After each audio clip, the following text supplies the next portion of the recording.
Is vitamin D a secret weapon against cancer?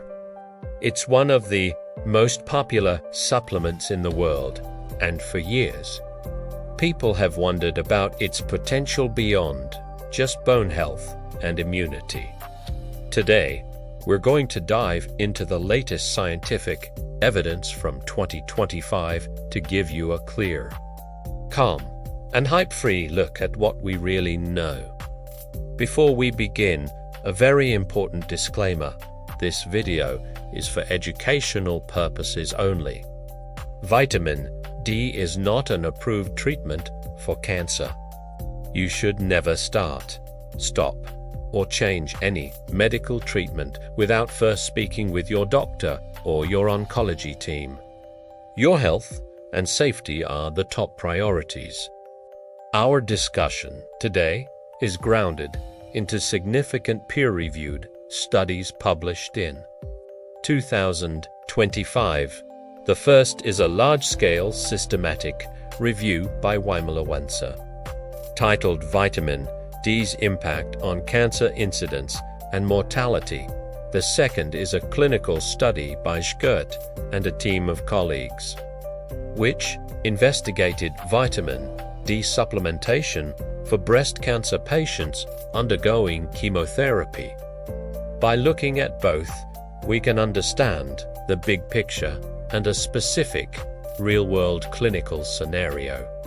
Let's start with the Wimalawansa review. This paper analyzed a huge collection of previous studies to answer a very broad question: does taking vitamin D reduce your risk of getting cancer in the first place, or lower your risk of dying from it? The conclusion wasn't a simple yes or no. The results were mixed. Some individual studies hinted at small benefits in very specific circumstances, but many others showed no clear effect at all.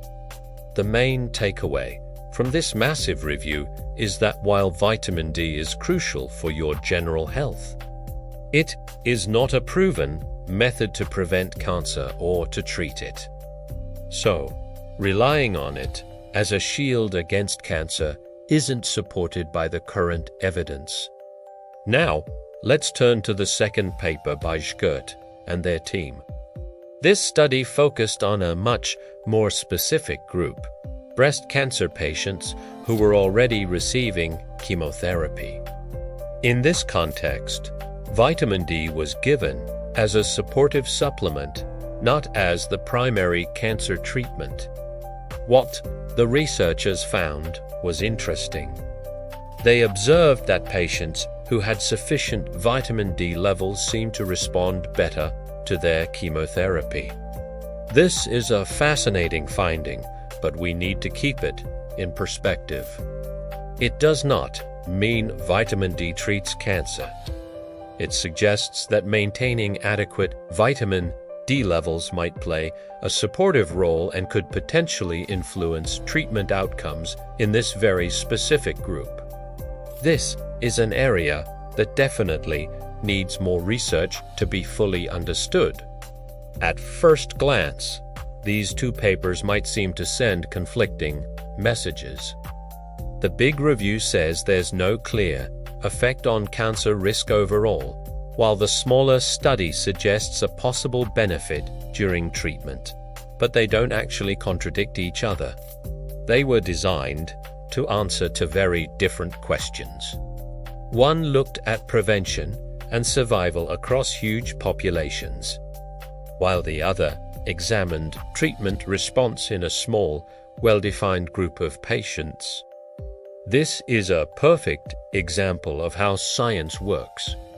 It moves forward through careful, small steps and specific questions, not usually through one single dramatic breakthrough that changes everything overnight. So, what does this mean for healthcare professionals like doctors and nurses?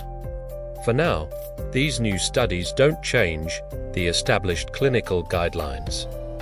Vitamin D does not replace standard cancer treatments like chemotherapy, radiation, or surgery. It should not be used as a standalone therapy for cancer. However, it can and should be considered as part of a patient's overall nutritional assessment, especially since we know deficiency is common. For healthcare providers, clear and honest communication with patients about what vitamin D can and cannot do is absolutely essential to manage expectations and ensure safety. And what about for patients, their families, and anyone just curious about their health? The message is straightforward and vital. Vitamin D is important for your body, particularly for your bones and immune system. But it is not a cancer cure. It is also crucial to understand that taking very high doses of vitamin D without medical supervision can be harmful and lead to toxicity. If you're worried about your vitamin D levels or are considering taking a supplement, the right and safest first step is always to have a conversation with your doctor.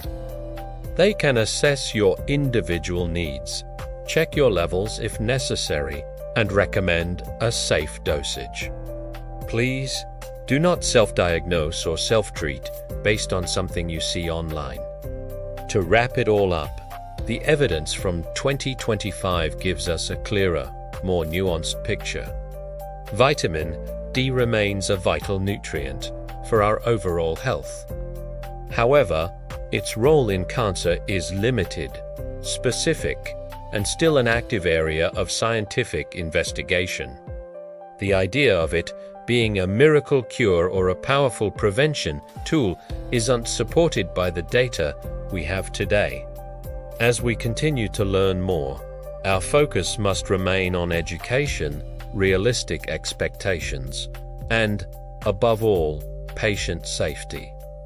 Thank you so much for watching and for taking the time to understand this complex topic. If you found this video helpful, please give it a thumbs up and consider subscribing for more evidence-based health information. Stay curious and stay safe.